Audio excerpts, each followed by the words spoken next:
right, well, good evening. Glad to have you in. Was that a good morning? Wow. Creatures of habit. Good to be back with you. I have tonight session 5, which is last week's session. And it might not be a bad idea. Kelsey, did you say these were in the CLC? He's going to get them. If you were not here last week and want one, there are some left over in the back. We only got through 3 passages last week. We had that whole discussion about demonic possession that just went longer than we anticipated. It always does. And it was good. I love to answer questions more than I love to stay towards an agenda. But all that to say, if you are a person that does not have this and would like it, it will give you a little bit of a rundown on where we're going tonight, which is hopefully more than 3 passages. We will finish, Lord willing, Luke tonight, and then I've got a few from the book of Acts as well. And then, look, if we just get moving in a rhythm and it happens and we go faster than what we planned, then we'll just continue and maybe even finish Acts tonight as well. It just won't be on your page, which will be fine. My apologies for being a few. I try to start a little before 7. I had a meeting with a couple this evening from 6 to 6:45 that ran a little bit long, and pastoral duties and whatnot. So glad to be here, though, as we start. Trying to think if there's any major announcements. Ranch Roundups happening this Sunday in here, 3 p.m. Come if you'd like. We're going to talk about the last 5 years and everything that has happened. And yeah, I don't think it'll be a super long meeting, but give you kind of an appraisal of the shape of things, which will be good. I got to tell you, I've been working through the preaching schedule for the Gospel of Mark, and I'm really excited about the way the schedule is unfolding. I've done my best to try to keep it where it's at right now because there are certain dates that I want us to hit at certain times. In October, which I realize sounds like a long ways away, you're going to blink and we'll be there. You're going to blink and sweat a lot, and we'll be there. We are going to cover in October, there's 4 passages in Mark's Gospel near the end that have to do with the end times. It's kind of referred to as the mini-apocalypse in Mark. And we're going to cover all 4 of those in the 4 weeks of October, which is also spooky season. So I just kind of felt like that was a cool connection, right? Nothing spookier than the end of the world. In addition to that, this year for Advent, we are going to stay in Mark's Gospel. And you're getting news first. This is breaking news. No one else has heard this. No one else is going to hear this till we get there. But we're going to stay in Mark's Gospel this year for Advent. And the passages that happen to fall on the 4 weeks of Advent all display, each one of them, an opposite of one of the Advent themes. So Advent is typically typified by love, joy, peace, and hope.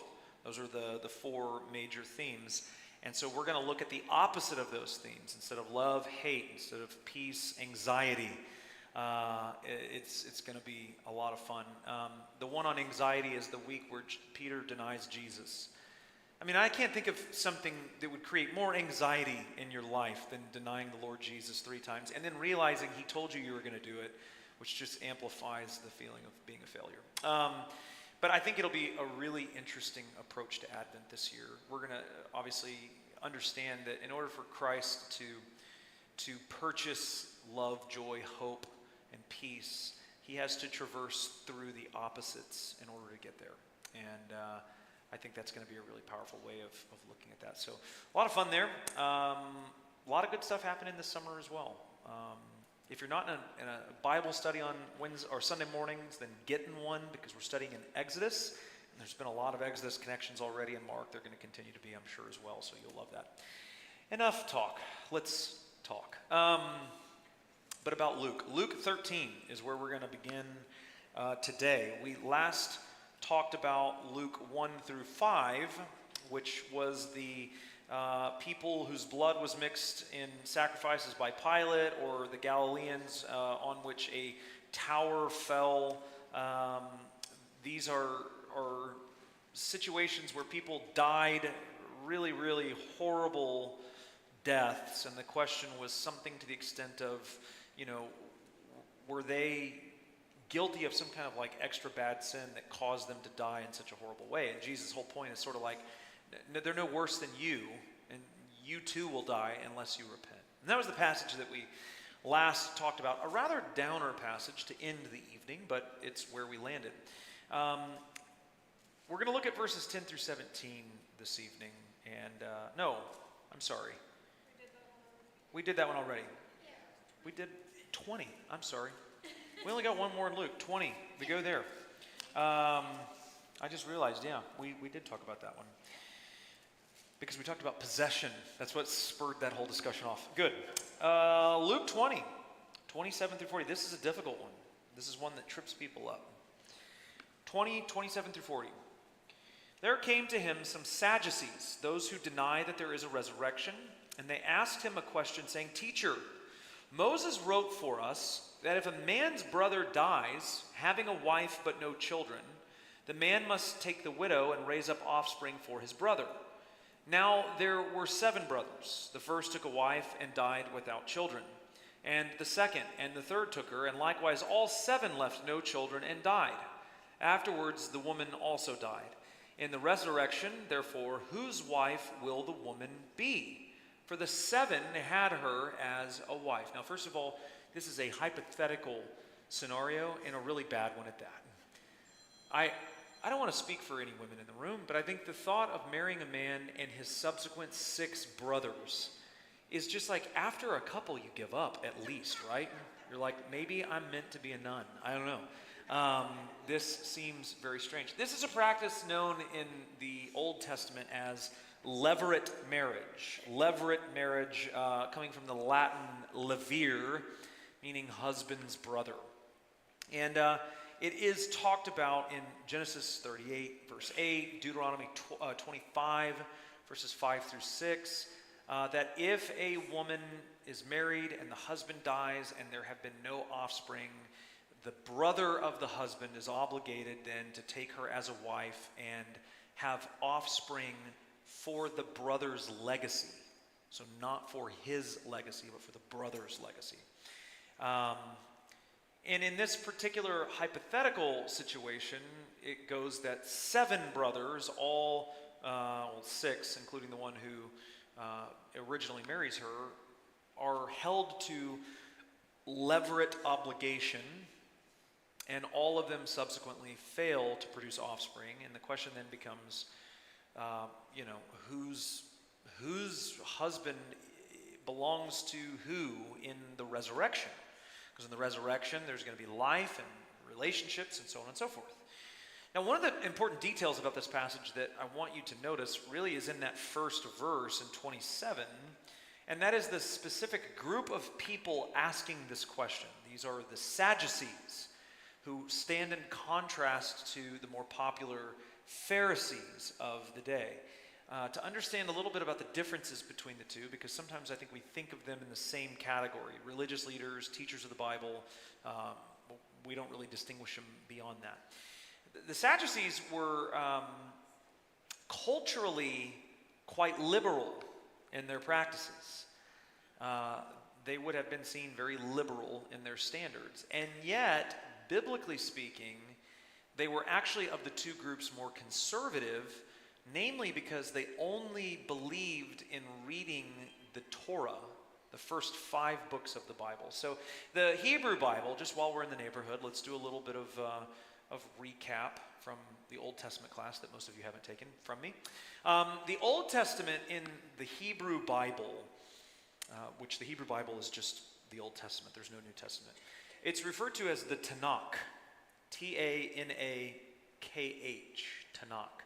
And the Tanakh is an acronym of sorts. It is a subdivision of 3 categories within the Old Testament by genre. So the TA of Tanakh stands for Torah. The NA of Tanakh stands for the Ne'evim, which are the prophets. And the KH stands for the Ketuvim, which is the writings. So the Old Testament is divided in the law, the Torah, the prophets, and the writings. Daniel, for example, while we see that as a prophetic book, it was actually included in the writings of Scripture. Same with all of the poetic literature or wisdom literature, Psalms, Proverbs, Ecclesiastes, Lamentations. And then, of course, the histories fall into that as well. The Kings, the Chronicles.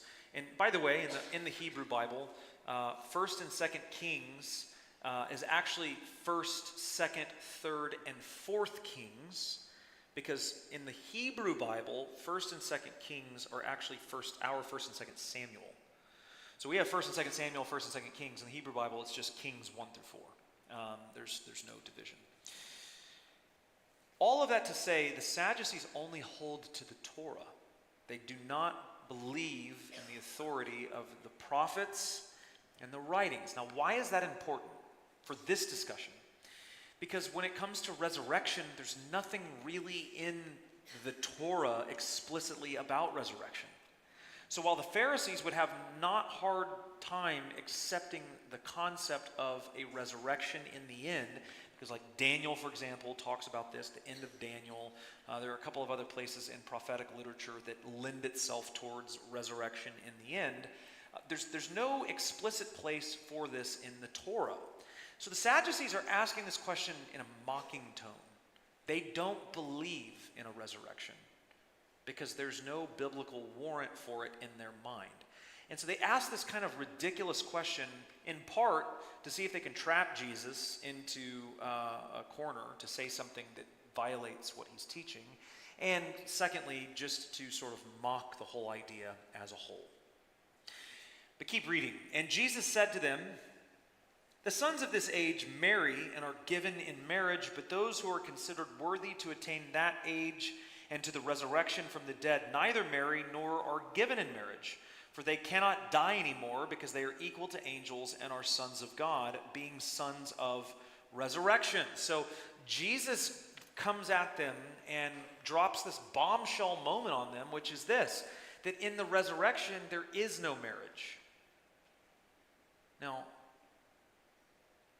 there are a lot of really sweet couples in the church today that have a hard time with this. What do you mean? I'm not going to be married to my precious husband or wife in the resurrection. That's going to be miserable. I can assure you that nothing in the resurrection will be miserable.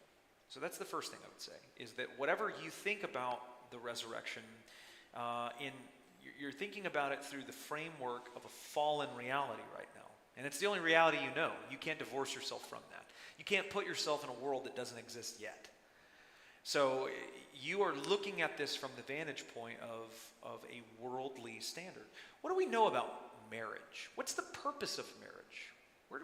Where does this idea come from? Anyone want to throw it out? Where's the box, by the way? Is it out there somewhere? It's right there. Perfect. Anyone want to take any guesses? Marriage, where's it come from? You don't need the box for it. Just call it out. What? Genesis. What part of Genesis? Chapter there we go. 3's the bad chapter. 3's where the marriage goes south. Chapter 2. Chapter 2. And why is marriage created? What does God say concerning man? It's not good for man to be alone. And every man said, amen. It's not good for man to be alone. Nothing good happens when you're alone. Right. Adam goes through this painstaking process. The Bible makes it real low-key and not that big of a deal. It's quite a big deal. Of naming every literal animal that is in existence. You know how long that must have taken? You know how hard that must have been? He's got every animal at his disposal. He's in a perfect world, a perfect garden. There's no Texas summers. Praise the Lord. There's no thorns in the ground. That doesn't come until sin enters the world. There's nothing bad at all. And God says it's not good for you to be alone. And so he creates woman out of man's rib. And thus, I always tell this story in the Old Testament class. I'm going to tell it here as well. And it's horrible, and you ladies are going to scoff at me, and it's fine. It's a joke, okay? So just take the joke. There's the story of, that Adam is in the garden, and God comes to him and says, I'm going to make you a perfect helpmate, a perfect partner in every conceivable way. She's gonna answer every need that you have ever had. She's gonna fit every gap in your life perfectly. But I need your leg for it. And Adam says, my leg? And he says, yes, but trust me, it's gonna be worth it. She's gonna be amazing, she's gonna be perfect. He says, well, how will I live without a leg? I won't have a leg. It doesn't matter. It's going to be perfect. He says, what could I get for a rib? Happy belated Mother's Day. Anyways, I always think of that stupid joke. I don't even like the joke, but it's pretty clever. Ladies, you are, let me just say, by far the better of the two, okay? It's clear. Man doesn't cut it on his own. We need women in our lives. We are idiots. And this is apparent prior to the fall. It is even more apparent after the fall. That's the purpose of marriage. There's companionship. There is a sense of lacking in the man's life that necessitates partnership and love and commitment. The need for those things goes away in the resurrection, because we're in the presence of God and we're made fully whole. So the design of marriage is that and procreation, to populate the world. Well, the idea behind resurrection is that the population, everything's come to an end. Every foreknown life in the heart of God has come into being at this point, and now the end begins and judgment is laid out. So there is no evidence of continued procreation in the resurrection. So when you take that away, and you take the loneliness and all these other factors away, what you're left with is there's no need for this kind of relationship anymore. So here's what I don't think is going to happen. I don't think that you're going to wake up on the other side of eternity and be like, you seem familiar. Do we know each other? Maybe not. I don't think that's going to happen with your loved ones, and certainly not with your husband or wife. I think there will be the knowledge of marriage and the relationship that you had, not only with them, but with everyone. But I think the same kind of commitment that is meant to fulfill is no longer needed.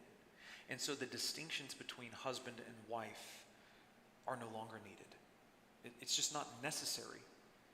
All of your deepest needs will be fulfilled by God himself, because you'll be in his presence forever. It's just kind of amazing.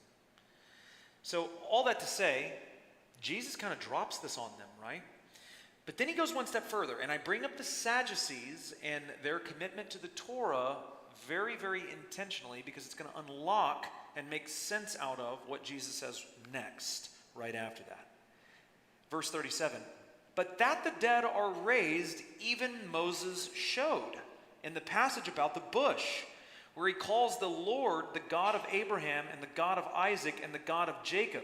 Now he is not the God of the dead, but of the living, for all live to him. This is a huge checkmate moment. Jesus just proves resurrection from Moses, from the Torah, from the 5 books that they said don't contain anything about resurrection. God is not the God of the dead. He's a God of the active, present, living Abraham, Isaac, and Jacob. That's mind-blowing. And it says, then some of the scribes answered, teacher, you have spoken well, for they no longer dared to ask him any question. That didn't pan out for them. But he said to them, how can they say that the Christ is David's son? He goes on. For David himself says in the book of Psalms, the Lord said to my Lord, sit at my right hand until I make your enemies your footstool. David thus calls him Lord, so how is he his son? Checkmate again. And in the hearing of all the people, he said to his disciples, beware of the scribes who like to walk around in long robes and love greetings in the marketplaces and the best seats in the synagogues and the places of honor at feasts, who devour widows' houses and for a pretense make long prayers. They will receive the greater condemnation. Yeah, just absolutely annihilates them in public. These guys think they're setting Jesus up for this like public humiliation. We're going to get him. Torah doesn't say anything about resurrection. What a dumb idea. What a dumb concept. Let's see if he can handle this little trickery up our sleeve. And he just flips them over and exposes them. And then calls them out in front of everybody. Brutal. Brutal.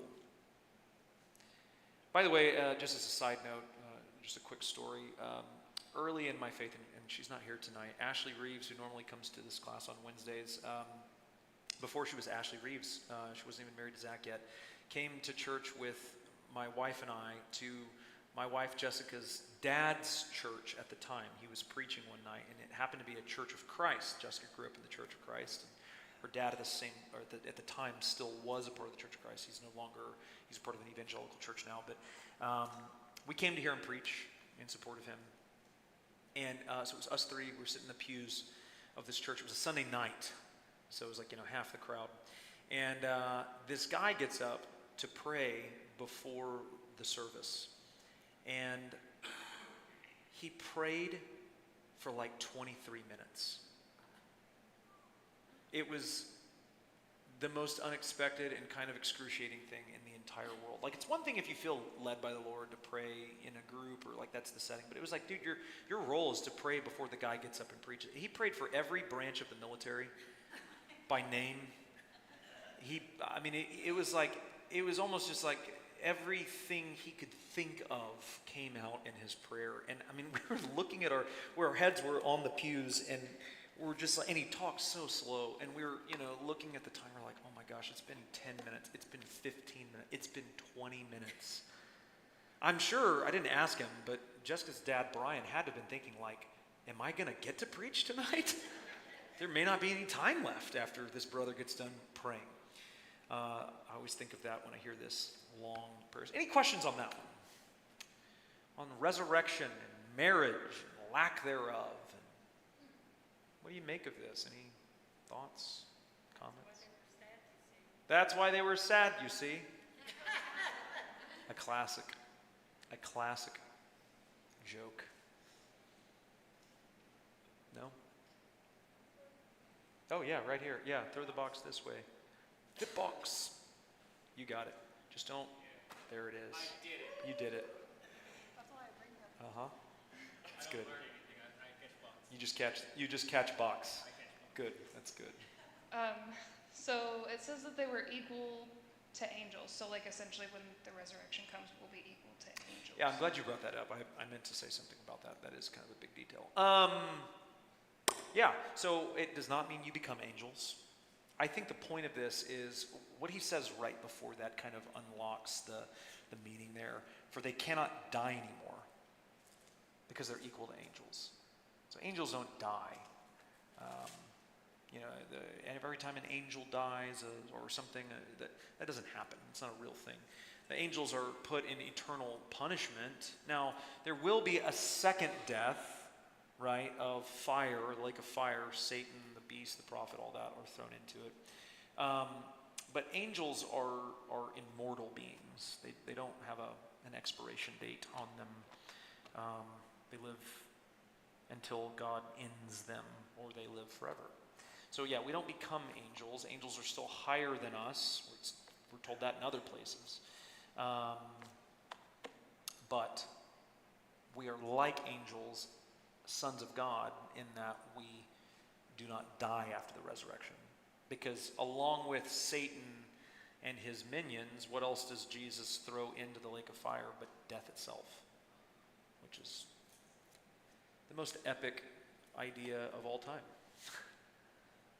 Yeah, good question. I'm glad you brought that up. Anyone else? Yeah, back here in the back.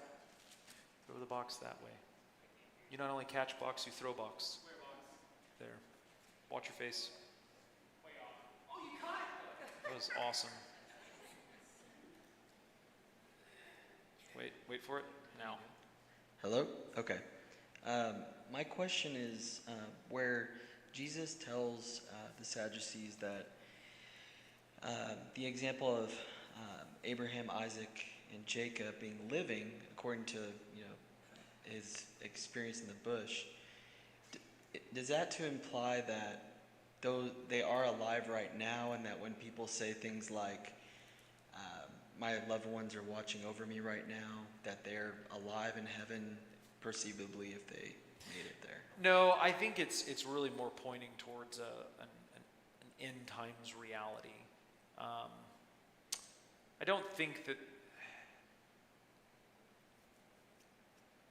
I struggle with that idea of like loved ones watching over me in some capacity for a lot of reasons. I mean, the last thing I want for my loved ones while they're in eternal paradise is have to look at my crappy life. Like, don't look here, right? You're in the presence of, like, bask in glory, right?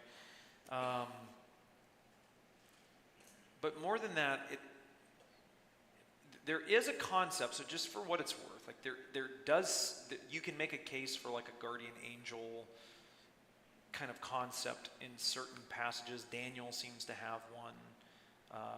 Gabriel, Michael. There are archangels that do seem to kind of function in that capacity from time to time, but they're angels. They're not deceased loved ones. I believe angels are among us. That may be like the weirdest thing you hear me say, but I do believe that. I think that when Hebrews talks about, that you ought to live obediently because you may be entertaining angels unaware, I take that literally. I think that angels do, and you get plenty of examples of it, obviously, in the Old and the New Testament, where angels show up and everyone seems to be under the impression that they're people until they very suddenly sort of show their cards, and then it's like, oh, like I think of Samson's parents in Judges, when he shows up to speak to them, to tell them the nature of what their son is going to be like, that he needs to be set apart for Nazaritic vow from birth, which is a really unusual thing. And they think he's just this like holy man, this like righteous man, and then he evaporates into a pillar of fire, and they fall on their face in fear because they realize that wasn't a man. That was something else. You get it in Genesis, in fact, in like one of the worst stories in Genesis, Sodom and Gomorrah, where they go to Sodom, and the men of Sodom are trying to sexually assault Abram and the two angels. And the two angels are like, boys, cover your eyes. It's about to get very bright. And then they blind everyone, and then fire begins. But up to that point, everyone just thinks they're men. There's no distinction. So I think you can make a really solid case that there are people walking around in the world that you may or may not have bumped into or even had a brief conversation with that could be an angel. That sounds sensationalist. It sounds biblical to me. I don't see anything difficult with believing that at all. So all of that to say, I think there is real evidence, warrant for the idea of like a guardian angel kind of coming to the rescue of a person in a time for a specific purpose. I don't know that everyone gets an assigned guardian angel or anything like that. I don't think that's what's going on. But I do think that, that it's possible that angels operate in that way and that we're not even aware of it. Yeah, right here, box here. Wow. I get it. Okay, this might be way tangential, but when you're talking about, you don't know that the deceased that are with the Lord right now would see us, well, who are the great cloud of witnesses? Say what? Who are the great cloud of witnesses? Yeah, I think that's a fair question. So I think the great cloud of witnesses is a parade of faith, but I don't think that it is the imagery of Hebrews in that passage is it's all Colosseum imagery. It's Olympic imagery. And the idea behind that passage in Hebrews, we'll probably cover that one in this class, is even the language of like not letting anything deter you or hold you back. It's in the Greek, it's the same constructions for like when a gladiator would take his tunic and tie it around himself so as to not be imposed from running. The cloud of witnesses forms the coliseum of people watching and cheering on. And so I don't know that I don't think that it's necessarily that like everyone who's ever died is like up in some grand stadium watching you in your day-to-day life, cheering every time you choose sleep over Netflix or something, right?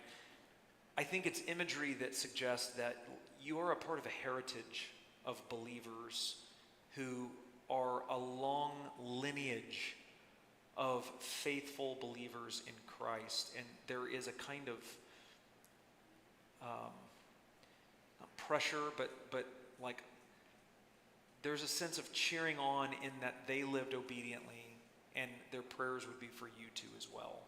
I mean, Paul says in Corinthians to be away from the body is to be present with the Lord.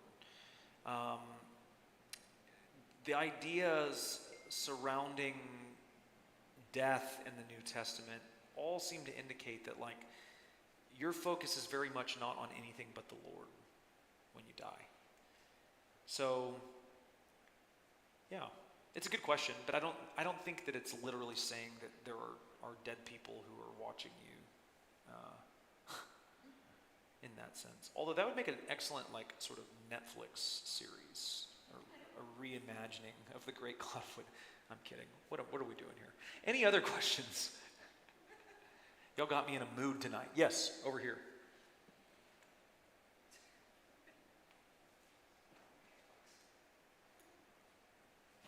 Okay, so you're talking about the angels just being like among us as like regular people. Do they have like multiple forms that they can appear in, or is there a distinction between like humanistic angels and like the creatures with the many eyes? Yeah, that's a great question. Yeah. My wife, incidentally, I'm going to sell her out here, although she's going to post a picture eventually, for Mother's Day, got a new tattoo, and it is a stunning, biblically accurate angel with 6 wings and eyes all over it. And it's so cool. That would be a seraphim in the Old Testament. There are different descriptions of different classes of angels. You have cherubim. It's probably because I'm sitting down, isn't it, Kelsey? Cherubim are the ones that incidentally guard the garden after Adam and Eve are thrown out. They have fiery swords.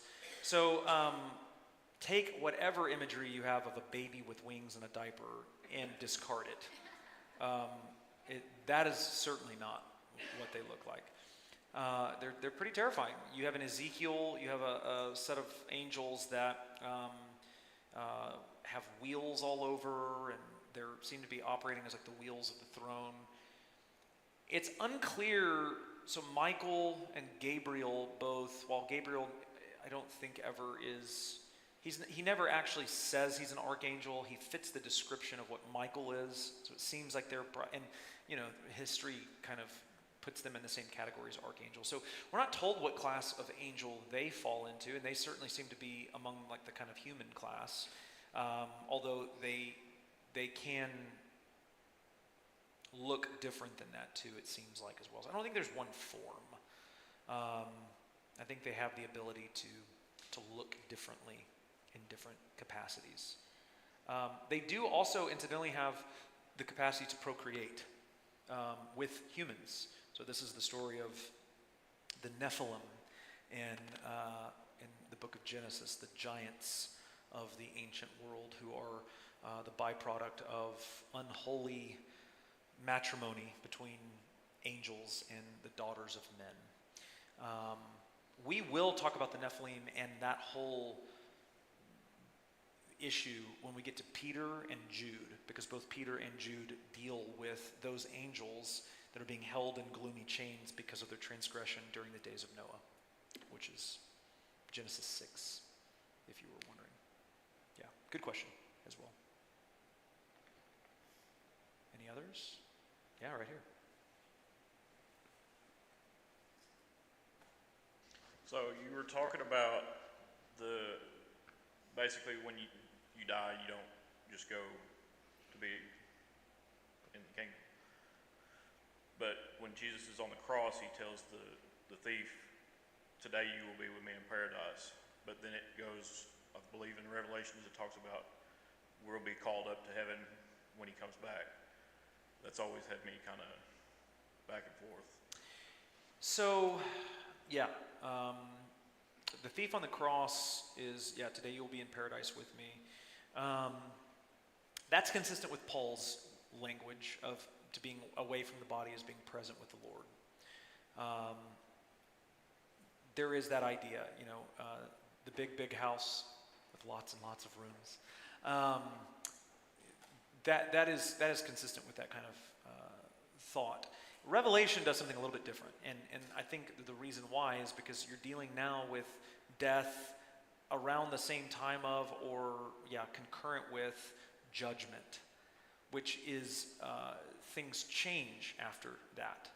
So the way the Bible lays this out is that you live, you walk with the Lord, you live out your faith in whatever capacity He's called you to. When you die, you're away from your body, you're present with Jesus. At some point, there is to be a resurrection, a future resurrection, in which God raises every person that's ever lived and judges them. And of course, those who have the testimony of the Lamb and are covered by the blood are saved. The ones who are not are judged forever in hell. After that point, we don't go up to heaven anymore. Heaven comes down to us. So you get in Revelation 21 and 22 the descending of the new Jerusalem and the new heavens onto the earth in this magnificent remaking of all things. So we still live in the same world, but it's remade apart from sin and death. So we live in the world the way we were intended to live, not the way we currently suffer. So, resurrection is something that I think takes place one time at the end, after everything is said and done. Then there's judgment. And then from that point on, there's no more death. So there's no more ascending to heaven. There's only one reality. Heaven and earth, come together. Does that answer that? Kind of.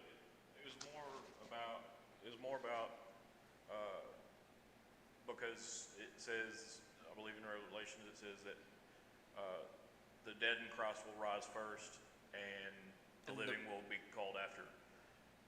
But then he tells the thief that you will be with me today in paradise. Mm-hmm. So that's where it kind of...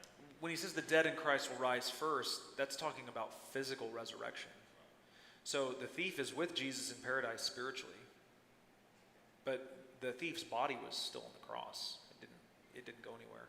He would have been buried.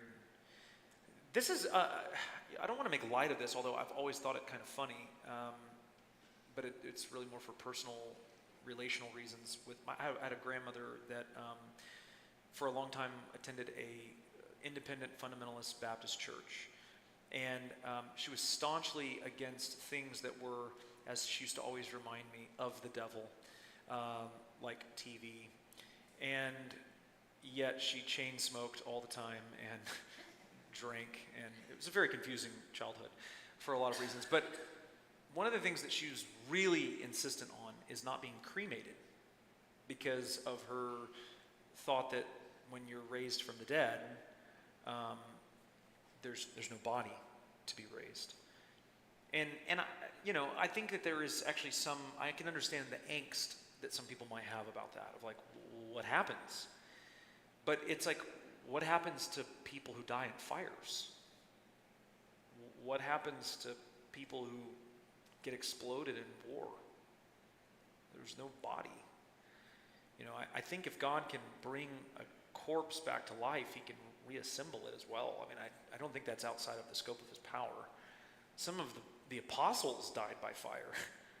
So, if that is something that's troubled you, I mean, just to kind of level with you and hopefully bring some element of kind of peace to you, I don't think that cremation disqualifies you from resurrection any more than any death that disassembles your body in some way that prevents you from being raised from the dead does. There's no evidence of that whatsoever.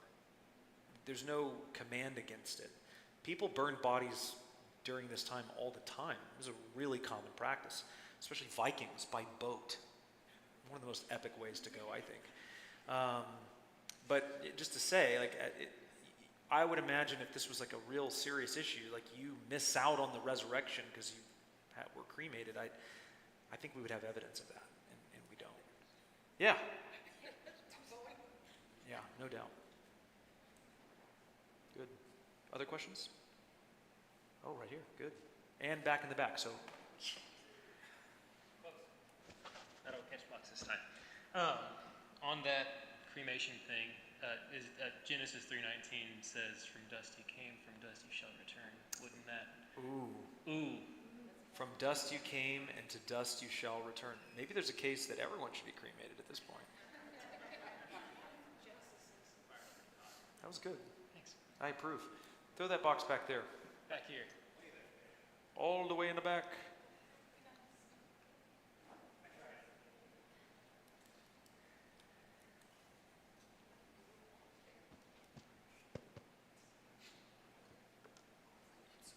Hello? Yes. Speaking of angels, Uh-huh. I have a question in regards of what's the purpose behind angels if they seem to bring so many problems into our lives.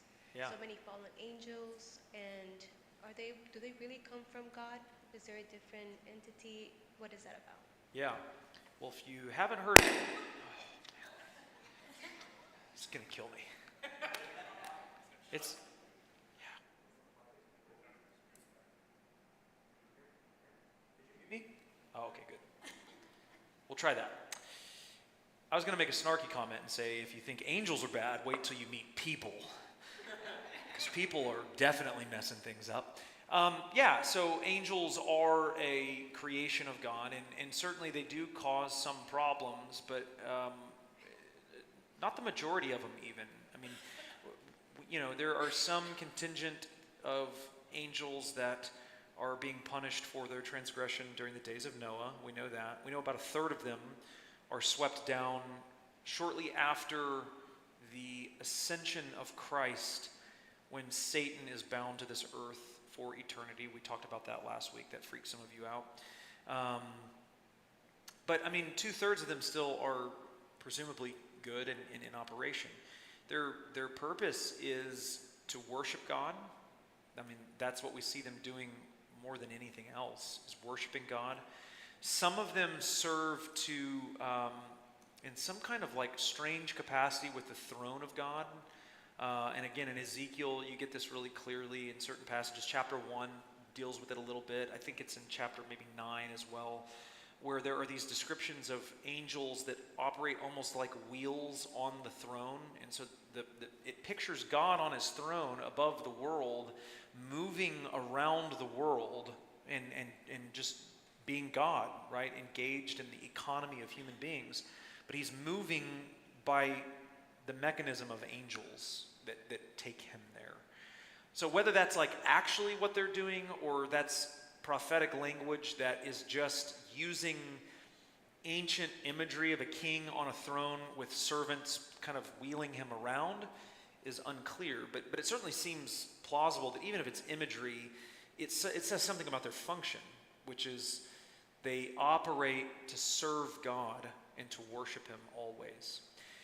By the way, I will bring this up to you, and I don't remember where it first came out, if it was in the Exodus study or if it was somewhere else in our Bible studies. May have even been Advent. I don't remember, but no, it was in Exodus, because it was the passage about the really strange circumcision where she takes the foreskin of the son and puts it near the feet of Moses. That's the language that's used there. Feet is a Hebraic expression for genitalia. So it's like a courtesy. Like, rather than using the genitalia name, feet is used in its place. I say that to say, when we're talking about angels and we're thinking about, for example, Revelation, where they had 6 wings 2 that were covering their face, and 2 that were covering their feet, they're covering their not real feet. They're covering the other parts, which, like, thankfully, right? I mean, that's better than, we can see their feet, that's fine. And then the other 2 are flying. So every time you see them in worship, this is what they're doing. They're covering their face because they can't see God, because God can't be looked at without dying. I'll keep it up here, but I'm gonna keep rolling with it. They're singing, they're worshiping. They're also covering their genitalia as a sign of, like, modesty and purity in the presence of God as well. So all that to say, yeah, I mean, I think worship is a huge part of their existence. But they do have a will, and there is, because there are bad angels, there is like this other function of angels, which is to oppose the bad angels. So in Daniel, for example, Daniel prays for a extended period of time for God to come to his aid, and Michael eventually shows up and is like, sorry, it's taken so long. The king of Persia, I think, or king of some other nation, has opposed me, and he had to dispose of him in some way. And this is, again, language in prophetic literature of the Old Testament that indicates like a demon angel type of person. And so there's opposition there. So sometimes I think God does send angels for the purpose of bringing defiance to the evil angels, putting a stop to things that are being done that are not good. They're also messengers. That's the other major role they play. I should mention that as well. I mean, even in the Greek, angelos is a word that can kind of stand to double as a messenger. And so you get, for example, Luke 1, we talked about that a couple weeks ago. Gabriel comes to deliver the message to Zechariah and Elizabeth and Mary as well concerning Jesus. And you get angels in Acts when there's sort of a deliverance aspect. When Peter is in prison, the angel comes and creates an earthquake and undoes his shackles, and he's freed to go and continue gospel ministry. And that's by agency of an angel as well. In the Old Testament, I brought this up to one of you afterwards, class last week. I didn't say it in the main class, but of course one of the angels of the Old Testament is Satan, right? Ha-Satan, the Satan. The Satan, by the way, is a title more than likely, not a name. And it stands for, we've often traditionally understood it as like adversary or enemy. It probably actually means something more like executioner. You do have the word Satan used a number of times in the Old Testament, and not always in relation to the Satan. So you get usually an article, a definite article before his name or title when it's referring to him. But there are other times when it's just operating as a verb or to describe something that someone's doing, and it's typically in an executionary sense, which says something, again, about the nature of Satan and his role as an angel prior to his final rebellion. The angel Satan likely operated as an executioner of sorts. We talked about Job, right? God says, Satan says to God, stretch out your hand against him and he'll deny you. It's kind of the shorthand. And God says back in response, fine, stretch out your hand and see what happens. Almost as if Satan's hand, his stretching out of his hand for executionary purposes, is an act or an operation from God. That this is his role as an angel. You get other executing angels as well. The Passover, the angel of death. You get an executing angel in Numbers during the census. You get, there are several times in the Kings and Chronicles where angels come to the battlefield and execute thousands of people. So, yeah. Worship, service, execution, messaging. They're jacks of all trades, real Renaissance men. Good question. Yeah. Any others? Yeah, right here. I have one. She's throwing it. I know you're. It was an attempt. It was an admirable attempt.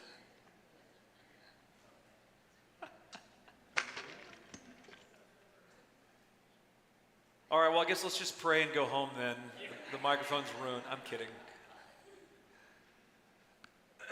So the ideas of angels is I don't know. I guess I've never really thought about it in biblical terms, but that's why I come here, because you expand my mind. So my question is saying all this, but to me, I just want to know is, you were talking in the sermon in Mark about when Jesus put the disciples in the boat and they went out into the water, and Jesus walked out to them. And I'm just wondering, given all this emphasis on angels, how come they referred to him as a ghost? Yeah. How come they didn't think he was an angel? And it was a blessing, and they seem to think it was a curse. I don't know. Yeah, that's a great question. I mean, there's no real, I don't think, like definite answer. I think probably a lot of it had to do with fear.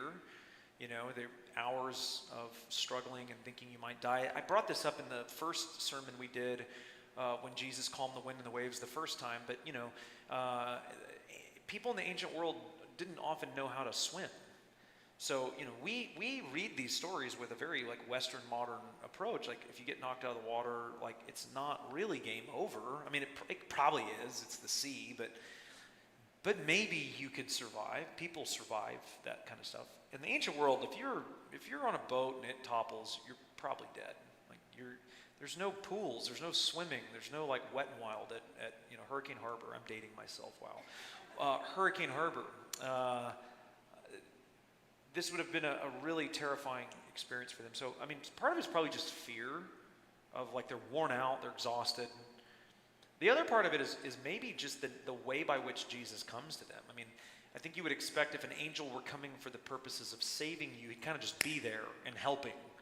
And Jesus, like, kind of takes the slow approach of sort of just walking out on the water, which is, like, very not angelic in that way. So they had an understanding of what an angel was. Oh, absolutely. Yeah. People in the Old Testament, or this is the New, but they're living out of the Old Covenant. You know, this is one of the other things that we have to remember. One of the criticisms that comes out of, like, social ethics in Christian circles with things like, for example, homosexuality. One of the criticisms that comes against Christianity in its modern evangelical form is that, well, Jesus never explicitly condemned homosexuality. And so why do we think it's wrong? And of course, there are a lot of answers to that, but you know, the Old Testament for one, Paul for another. But to get to this point of how ancient people would have thought, it would be completely unnecessary for Jesus to teach about homosexuality and why it's wrong. He's a rabbi. This is like one of the most basic theological realities of Judaism. Men don't marry men and women don't marry women for a host of reasons. So it's kind of like saying, like, you know, I'm not really sure that Einstein knew pre-algebra. I mean, we have no evidence he ever taught it. And it's like, well, but he's Einstein. He doesn't need to teach. He's using pre-algebra in everything he's doing, right? So, yeah, I mean, things in the Old Testament that are new and exciting to us because we're reading it are commonplace. And to take matters further, there's a lot of history, scholarship that suggests that young men that were studying to potentially become a rabbi, you would either become a rabbi and become a teacher of the word, or you would take up your father's trade if you were rejected by the rabbis and you went to do whatever your family line does. Which is why the disciples are so interesting. All of them have essentially been rejected to follow a rabbi, and they've taken up their father's trades. They're not the best selection by worldly religious standards. But even they would have tried to become rabbis. They would have probably had the Torah mostly memorized before they were 8 or 9 years old. They would have had most of the prophets and writings committed to memory prior to their teenage years. You don't have chapters and verses, so you just have to know this stuff. So we say Jesus took these disciples, they were rejects, they weren't smart, they weren't bright. They weren't smart or bright by their standards. They would blow us out of the water with their knowledge of the Old Testament. I have 2 seminary degrees. They would blow me out of the water with their knowledge of the Old Testament. Now, if we're going like apples to apples, I have the Holy Spirit. They don't, so maybe that's not entirely true. But all that to say, I think that, we have to remember that. Their working knowledge of these types of things that are vague to us because of our real lack of engagement with the Old Testament would not have been the case for them. They just weren't as sharp as some of the other people. Yeah. They're still outperforming us night and day. Great. These are great questions, guys. Any others? All right. Well, that concludes Luke. Let's go to Acts and talk about Acts. We'll at least get it started. Acts, of course, is the sequel to Luke. We talked about that a few weeks ago. It is the second part. Theophilus is the audience of the Gospel of Luke, and he is incidentally the audience of the book of Acts as well. Luke intended to write him 2 works, one leading up to the death, burial, resurrection, and ascension of Jesus, and one that follows the ascension and details what the book is called in the Greek language, which is literally the Acts of the Apostles.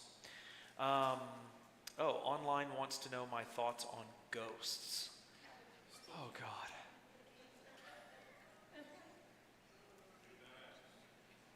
So close the book of Acts. We're not going to have time for it tonight. Here's my thought on ghosts. I do not think ghosts are real in the sense that I don't think they're people you know that have died and are sticking around somewhere. I do think people have encounters with ghosts. I think there are credible sources for them.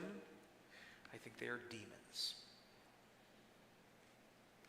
I think they're demons. And I think that for a number of reasons, many of which we've already talked about, to be away from the body, to be present with the Lord. And a man is appointed to live once or die once, and then comes judgment. Hebrews says that. There's no biblical place for someone dying and getting stuck between worlds. Getting stuck between worlds indicates that God is somehow not sufficient to move you from one place to another. Things get stuck that are not cared for or that are not paid attention to. God cares for and pays attention to everything at all times. That doesn't make any sense. But if, and I've heard stories, I think that are credible. I think that have real bones to them. People that have lost a loved one in like some kind of mystery or were killed and they didn't know who the murderer was, and then like a ghost appears to them and tells them this is what happened, and it turns out that it was true. And it's like, well, this was my, son or daughter or wife or husband or dad or mom or whatever. Like, I know it. They looked like them, they talked like them, and they even solved the mystery. Well, what has that just done? That's just discredited your biblical conviction because your experience now outweighs what you've been taught in Scripture. How can I deny what I've experienced? Right? That is the religion of the world today, that your experience is the highest form of truth. Your experience is not the highest form of truth. And further, you can be duped. And demons are extremely good at duping. So like I said, they don't die. They're not omniscient or omnipresent or omnipotent. They don't know all things. They can't be everywhere at once. They don't have all power. But they got a lot of power, and they can move pretty quickly, and they know a whole heck of a lot more about things than you do.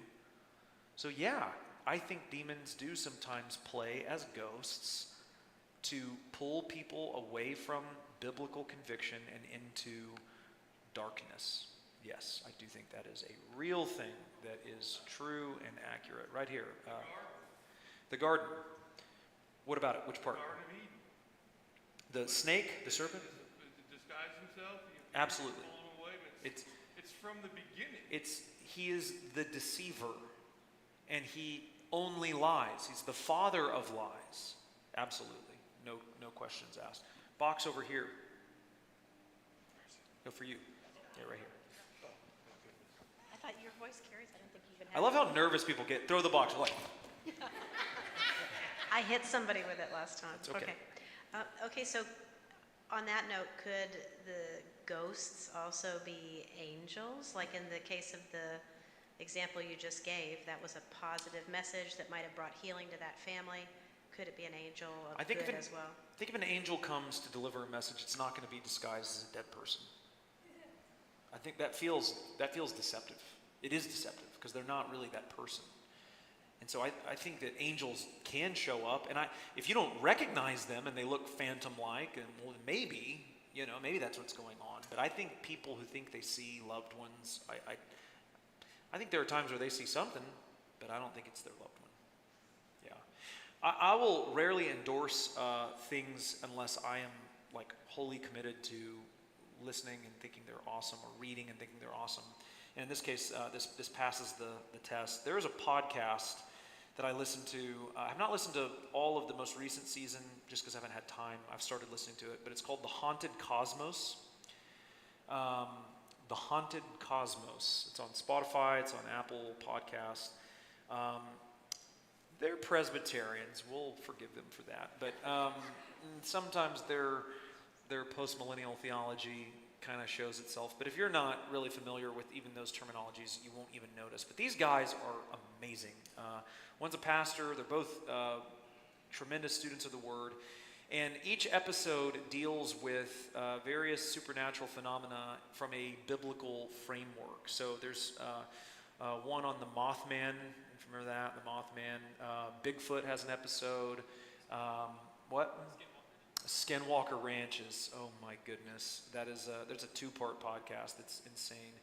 But they're going to say a lot of the same stuff, right?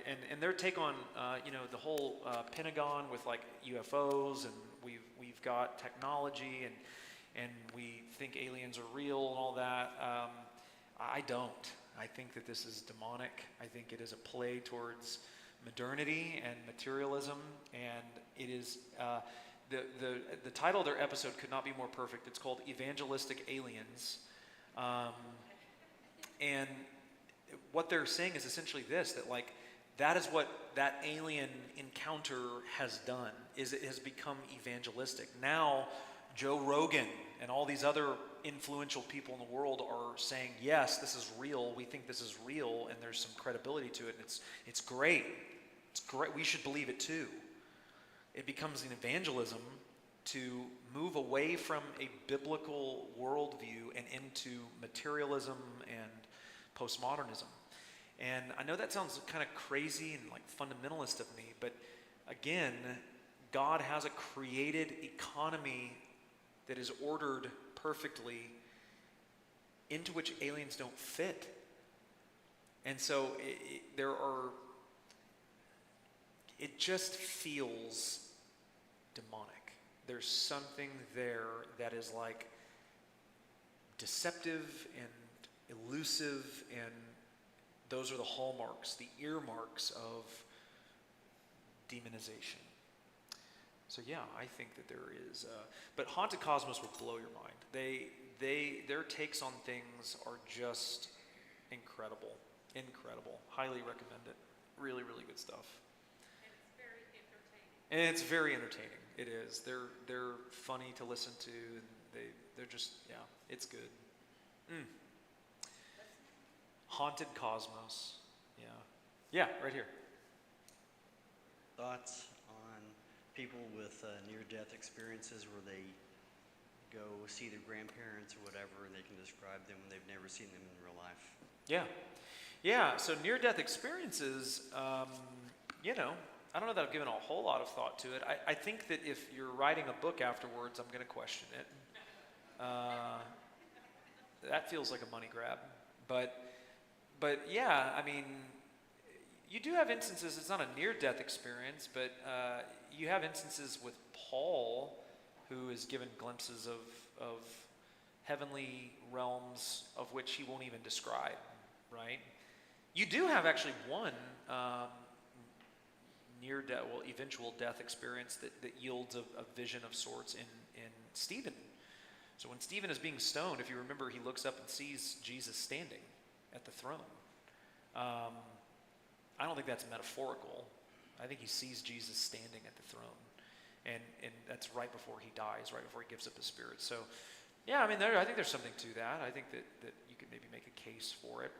Here's the thing that I will say about it, though, and I think this is crystal clear in the Gospels in particular. And the reason why I'm against this idea of like writing books and, going on talk shows about it. Near-death experiences and visions or interactions with supernatural beings while you are dead have absolutely zero ability to convince someone to believe the gospel. So I think we have this idea that like, well, if I could just tell them that what I saw, then they'll believe, they'll know it's real. That's the whole point of the story of Lazarus and the rich man. That's the entire point of it that Jesus makes. At the end of that story, Lazarus, they both die. Lazarus ends up in the bosom of Abraham. The rich man ends up on the other side of the chasm in the bad part of the neighborhood, right? Hell, or sort of pre-hell, because it's before Jesus inaugurates the new covenant. But the cries of the rich man are, at least let me go back and tell my brothers and my father so that they don't end up here with me. And Jesus' response is, if they don't believe Moses and the prophets, they won't even believe someone who's come back from the dead. Now, Jesus is doing a couple things there. One, he's making the point that if you don't believe from the scripture, you're not going to believe from some experience. Not really, not genuine belief. He's also foreshadowing his own coming back from the dead. He's making the point that, like, my own resurrection from the dead is not going to be substantial enough to make someone believe. Belief doesn't operate that way. Faith is by grace. It's a gift. And no amount of evidence you can't convince someone into heaven. It's a work of God. So, do I think near-death experiences are possible? Absolutely. Do I think they have any kind of real benefit for the purposes of like evangelism? No. Now, maybe they edify believers who are already in faith and like, wow, that's amazing. But the one example you have of kind of like a heavenly vision from Paul, he's not even all that interested in talking about it because he doesn't want to be puffed up. So, I mean, yeah. I just can't imagine dying and having that experience and then writing a book and making like, a lot of millions of dollars and then dying again and the angels being like, really? Like when you get to the gates, really? That was, you missed the assignment, right? Yeah. Good. So demons last week. Ghosts and aliens who are also demons this week. Come back next week for the book of Acts, because I don't think we have time to start it today. I will have a different handout for next week. We will hopefully, I don't think these passages in Acts are so controversial that it will get us back to Satan, hell, and demons again for a third week in a row, but I'll have a handout for you for session 6 next time. God bless you. Have a great night.